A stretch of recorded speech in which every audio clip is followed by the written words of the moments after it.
You know, here at the Gator Pit, we are always redesigning and designing and redesigning and designing Gator Pit products, right?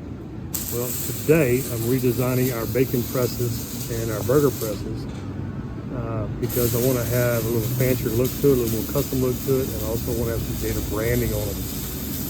So this is going to be the new vertical mounts for our stainless steel handle here. And this is just the first one I cut. I'm actually redesigned this already before I put it in production. But we'll have it ready to go in production today. But that's going to go there, right? And then I'll just kind of rest it there. And then we're going to have a 1/2 inch round bar go through that hole there, which is why that hole's there. And then our spring handle will be there across to the other one. That's going to be like that, right? So that's what this is going to be. It's going to be a little nicer, cooler looking, branded Gator Pit, right? GP. This is going to be actually 3/4 of an inch narrower, and we're going to put that in production as of today. Gator Pit. See ya.